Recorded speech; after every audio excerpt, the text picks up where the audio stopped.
전국 곳곳에서 멧돼지 출몰이 이어지고 있습니다. 겨울철 번식기와 먹이 활동에 나서면서 활동 반경도 넓어지면서 농작물 피해는 물론 아프리카 돼지열병 확산까지 우려되고 있습니다.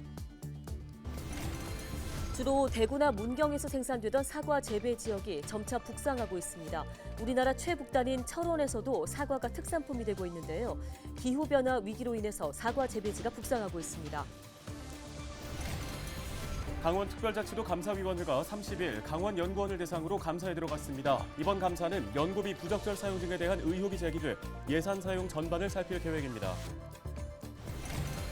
속초 설악산 입구에 위치한 설악교가 통행 중단 2년 만에 새로 설치됐습니다. 새로 놓인 설악교는 왕복 2차선으로 입구에 설악산을 형상화한 조형물이 배치되고 야간 견관 조명도 설치돼 있습니다.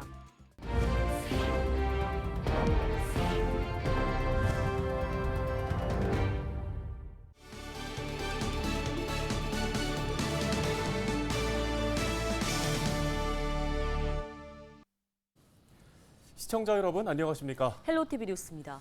최근 도심 속 멧돼지 출몰이 잦아지고 있습니다. 지난주 울산에서는 출근길에 멧돼지가 출몰해 시민들이 불안에 떠는 등 전국 곳곳에서 멧돼지가 자주 목격되고 있는데요. 네, 겨울철 번식기와 월동 준비를 위해 야생 멧돼지의 먹이 활동이 늘어나면서 활동 반경도 넓어졌기 때문입니다. 멧돼지로 인한 농작물 피해도 끊이지 않고 있습니다. 정승환 기자입니다.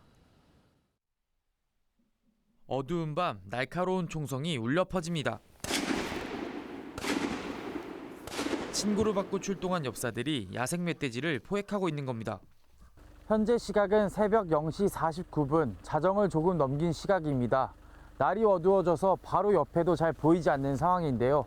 하지만 인근 야산과 논밭에서는 멧돼지 포획을 위한 수색이 한창입니다. 야행성인 멧돼지의 활동 시간에 맞춰 포획 작업을 하는 건데 멧돼지는 주로 해가 뜨기 전 이동과 먹이 활동을 하고 해가 뜬 후에는 휴식을 취하는 것으로 알려졌습니다. 야간에 이제 야행성 짐승이다 보니까 야간에 이제 농작물에 들어오기 때문에 특히 번식과 월동 준비를 하는 10월과 11월은 에너지를 비축하기 위한 멧돼지의 활동이 왕성해지는데 그만큼 농작물 피해도 커집니다. 예, 저희 같은 경우는 매년 봄하고 특히 가을에 피해가 주로 발생하고 있고요. 나무가 한번 그 상처를 입게 되면은 회복하는데 3년 정도는 걸리거든요. 피해가 이 멧돼지로 인한 피해가 그 한 번 피해를 입어도 몇 년 동안 지속이 되고 있는 상태인 거죠. 강원도에 따르면 최근 4년간 멧돼지 등 야생동물로 인한 농작물 피해 신고 건수는 7,700여 건. 이로 인한 피해 면적은 축구장 1,200여 개에 해당하는 809만 5천 제곱미터에 달합니다. 피해 보상금은 50억 원을 넘습니다. 문제는 멧돼지로 인한 피해가 농작물만이 아니란 겁니다. 야생 멧돼지는 아프리카 돼지열병을 퍼뜨리는 주요 매개체인데 감염 피해까지 합치면 피해 규모는 더욱 커집니다. 전파력은 낮은 편입니다. 굉장히 낮아요. 그런데 일단 감염이 되면 폐사율은 거의 100%에 달합니다. 전염 매개체는 사실 아프리카에서는 물론 진드기입니다만 우리나라는 현재 야생 멧돼지에서 발생해서 지금 퍼져 있는 상태이고 2019년 9월 국내 첫 감염 사례 확인 후 지난달까지 강원도 내 양돈 농가 피해는 16건, 감염으로 살처분된 돼지만 4만 7천여 마리, 보상금은 137억 원에 달합니다. 방역당국은 확산 방지를 위해선 멧돼지 포획과 소독 등을 통한 오염원 차단이 최선이란 입장입니다. 현재로서는 완전 차단하는 거는 조금 어렵다고 보고 계속 조금씩은 발생될 거다 이렇게 예상을 하고 있고요. 지속적으로 포획을 해서 개체수를 줄이는 방법이 현재로서는 가장 좋은 방법으로 이렇게 보고 있어요. 국내 첫 발병 후 5년째 사라지지 않고 있는 아프리카 돼지열병. 언제쯤 마음을 놓을 수 있을지 양돈 농가의 시름이 계속되고 있습니다. 헬로티비 뉴스 정승환입니다. 다음 소식입니다. 철원의 특산품 하면 보통 오대쌀 떠올리시는 분들이 많을 텐데요. 그런데 최근에는 사과를 찾는 분들이 크게 늘었다고 해요. 네, 그렇습니다. 기후변화로 인해서 가을철에 일교차가 큰 철원 사과가 특히 이제 아삭한 식감과 달달한 맛을 자랑한다고 하는데요. 새롭게 지역의 특산품으로 인정받고 있습니다. 철원 사과 수확 현장에 전소연 기자가 다녀왔습니다. 파란 하늘 아래 드넓게 펼쳐진 사과밭. 나무마다 빨갛게 익은 사과가 주렁주렁 달렸습니다. 사과 수확이 한창인 이곳은 북한과 맞닿은 강원도 접경 지역인 철원군입니다. 김미순 씨가 강원도 북단인 철원에서 사과 농사를 시작한 건 14년 전. 당시만 해도 주변에 사과 농가가 한 곳도 없던 터라 고민이 깊었습니다. 그때는 좋은 반응이 아니었죠. 과연 저게 될까 이렇게 생각을 했는데 지금은 굉장히 인기가 좋아요. 저희 같은 경우는 이제 이 사과가 맛있어서 또 백화점 같은 데서도 바이어들이 많이 와가지고 또 이렇게 물건도 많이 사가지고 가시고. 실제로 올해 철원군 지역의 사과 농가는 106곳에 달합니다. 재배 면적만 축구장 118개 규모에 달하는데 사과 농가가 한 곳도 없던 14년 전과 비교하면 그야말로 격세지감입니다. 철원군도 쌀 소비량이 줄면서 대체 작물로 사과 육성에 나섰습니다. 지구온난화로 재배 조건이 갖춰지면서 사과 농사에 뛰어드는 사람도 꾸준히 늘고 있습니다. 특히 철원 사과는 당도가 높고 과육이 단단해 새로운 특산품으로 떠오르고 있습니다. 여름철 서늘한 기후가 이어지면서 사과의 빨간 색깔도 또렷해 소비자들에게도 인기입니다. 우리의 지역 같은 경우는 특히 이제 사과 성숙기인 이 가을철에 밤낮의 일교차가 큽니다. 그래서 당도가 높고 그리고 과육이 단단해서 상품성이 우수합니다. 농촌진흥청은 기후변화로 인해 오는 2070년에는 강원도 일부 지역에서만 사과 생산이 가능할 것으로 전망하고 있습니다. 덩달아 농민들의 기대감도 높습니다. 지금은 조금 따뜻해지는데 그래도 다른 지역에 비해서 여기가 일교차가 많이 심하기 때문에 맛있는 사과가 재배될 수 있지 않는 건가 생각이 들어요. 이제는 새로운 특산품이 된 철원 사과. 철원군 농업기술센터는 기후변화에 맞춰 논을 과수원으로 전환하는 등 전략작물 육성에 적극 나설 계획입니다. 헬로티비 뉴스 전소연입니다. 다음 소식입니다. 강원특별자치도 감사위원회가 30일 강원연구원을 대상으로 감사에 돌입했습니다. 이번 감사는 연구비 부적절 사용 등에 대한 의혹이 제기됨에 따른 것으로 도 감사위원회는 이번 감사에서 강원연구원의 예산 사용 전반에 대한 내용을 살필 계획입니다. 강원연구원은 앞서 지난 8월 도 감사위 감사에서 직원 채용과 관련해 계약 부적정 사례가 적발돼 기관장 경고 등 징계 처분을 받은 바 있습니다. 속초 설악산 입구에 위치한 설악교가 통행 중단 2년 만에 새롭게 설치됐습니다. 속초시는 지난해 6월 설악교 건설 공사에 들어가 최근 공사를 완료한 뒤 31일부터 개통한다고 밝혔습니다. 새로 놓인 설악교는 왕복 2차선으로 입구에 설악산을 형상화한 조형물을 배치하고 야간 경관 조명을 설치해 볼거리를 제공합니다. 특히 가을 단풍철 설악산 접근성이 개선돼 관광객과 시민들에게 교통 편의를 제공할 것으로 기대됩니다.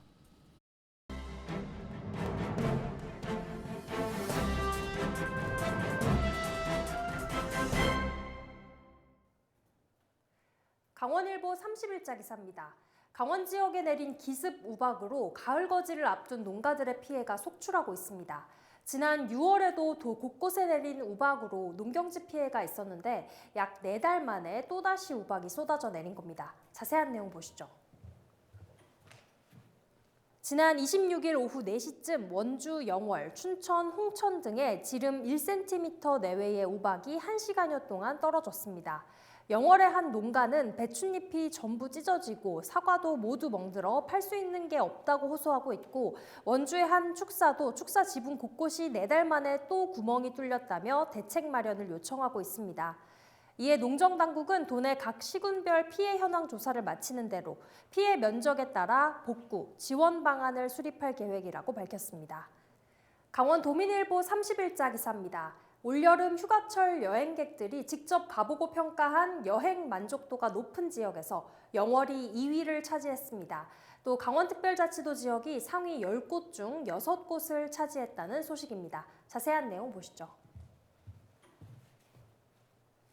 한 소비자 만족도 조사 기관에 따르면 기초 시군별 여름 휴가지 만족도를 설문한 결과 영월이 2위를 차지했습니다. 이어 평창이 4위, 고성이 공동 5위 등으로 상위 10개 시군 중 6곳을 강원 지역이 차지했습니다.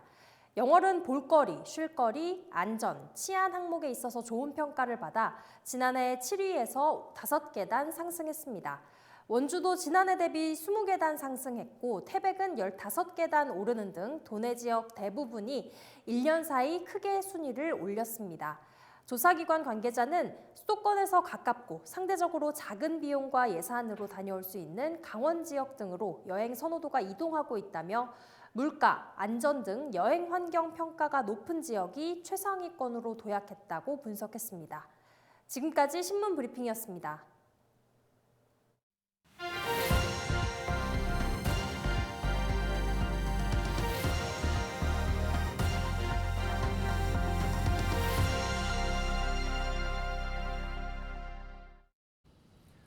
지역 소멸을 막아라. 케이블 TV 공동 기획보도 순서입니다.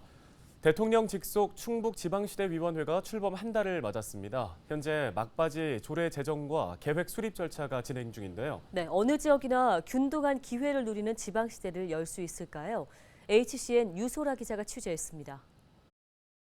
대통령 직속 충북지방시대위원회가 강원에 이어 전국 두 번째로 닻을 올렸습니다. 지방시대를 열고 지역 발전의 밑그림을 그릴 정책 컨트롤 타워가 첫 발을 뗀 겁니다. 초대 위원장은 윤여표 전 충북대 총장이 맡았고 균형 발전과 자치 분권, 교육, 복지 등 분야별 20명의 위원으로 꾸려졌습니다. 저는 이제 지방 주도의 균형 발전 그리고 책임 있는 지방 분권을 목표로 지금 하고 있습니다. 지방시대위원회가 적절히 심의 지원하고 보강하는 그런 역할들을 주도적으로 할.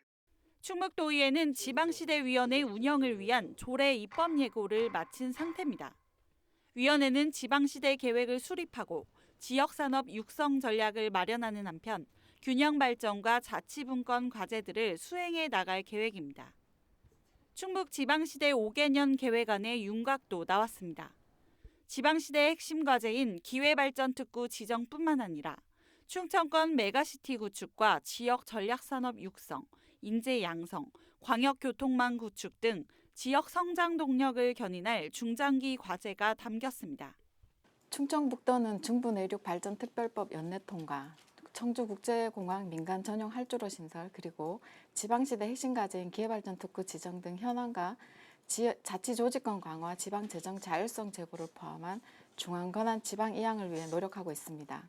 하지만 지역사회의 기대가 긍정적이지만은 않습니다. 위원회가 애초 예산 집행 등의 권한이 없는 태생적 한계를 안고 있기 때문입니다. 대통령에게 자문하는 정도의 기능으로 실질적인 지방 분권, 균형 발전의 컨트롤 타워 역할을 할 수 있을지 의문이라는 겁니다. 지금 조례를 봤을 때 단순히 심의의결 기구에 좀 국한되는 측면이 있지만 그걸 넘어서서 이제 지역 현안이라던가 아젠다를 좀 발굴할 수 있을 정도로 능동적으로 해야 되지 않나. 정부의 비전대로 지방시대위원회가 누구나 균등한 기회를 누릴 수 있는 지방시대의 마중물이 될 수 있을지 지켜볼 일입니다. HCN 뉴스 유소라입니다.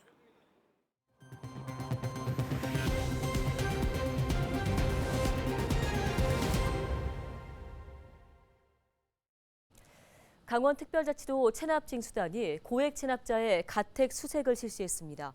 강원자치도는 지난달 고액 체납자 8명의 가택을 수색했고 명품 가방 등 물건을 압류 조치했다고 밝혔습니다. 이번 가택 수색 대상자 8명의 체납액은 약 3억 원으로 확인됐습니다.